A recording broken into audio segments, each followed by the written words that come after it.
All right, I want to read to you guys an email I just received from a Hovindicator, and she has been a powerhouse in the support of Pastor Hovind to get out of prison. But I want to read to you what she wrote to me this morning. I think it's very important, and I know it looks good, and some of you guys are saying, well, you guys just need to settle down, they'll do the right thing. They won't do the right thing unless we put pressure on them to do the right thing. Here's what the email says. I spoke to a Mrs. Melvin. Could not speak to Charles E. Samuels Jr. directly. Charles E. Samuels Jr. is the BOP director. She reviewed the standard process, yet I also shared with her that he was supposed to have already been released by mid-February. If we could get the name of the BOP lady that had processed those papers previously, it may help, but no guarantee. I requested she give my message to Mr. Samuels and ask for a special review to expedite. She said, "So you want this prisoner to have a preferred treatment over the other inmates?" She was nice. I said, "No, ma'am. I'm just sharing that he has already been through this process once and something went wrong, and presently all charges have been dropped, and we are trying to get him released while he is in the city of Pensacola, where his wife, children, and grandchildren are. He has already been in prison for nearly 9 years, and the last year has been in the Santa Rosa County Jail." She said they await documents from the courts. I shared, well, they're on pacer.gov. Then the designation of calculated release is determined and the courts notify Grand Prairie, Texas. She said the steps are within documents on BOP.gov, resources, find a policy, designation class, 5100.08 security-5100.15 correction. I again asked if there is anyone to review cases that have already been lost in red tape, and basically she replied, "We all have to follow policy."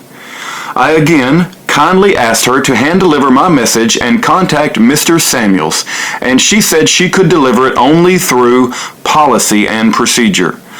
I asked her to please send me any procedural information that could be shared to assist in this process and thanked her.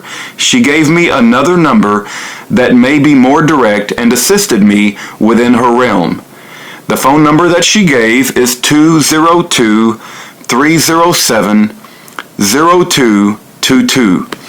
Now, you guys understand what's going on, right? They're going to say policy, policy, policy. We got to follow policy. But let me tell you something.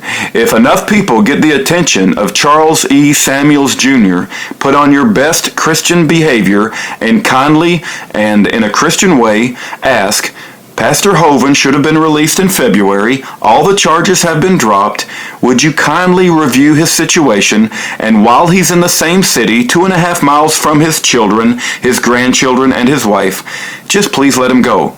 And that's the language that they speak. When they get enough phone calls and they get enough pressure, then they'll respond. Otherwise, I'm afraid Ken Hovind is going to get lost in red tape again, and we could be looking at weeks, if not months. I don't have any faith in these people to do the right thing without putting pressure on them. And so we're not going to give up until Pastor Hovind, we hear that he's out of that prison and he doesn't have to call through that horrendous prison phone system anymore. He can call without them monitoring every word he's saying, and he can speak freely, and I'm asking for your help. The number that our Hovindicator friend gave was 202-307-0222. I would also recommend that you call Charles E. Samuels Jr. Charles E. Samuels Jr., he's the BOP director.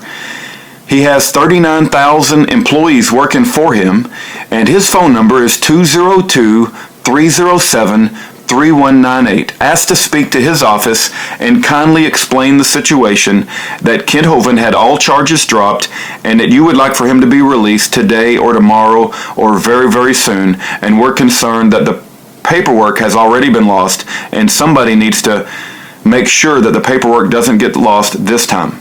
Thank you very much.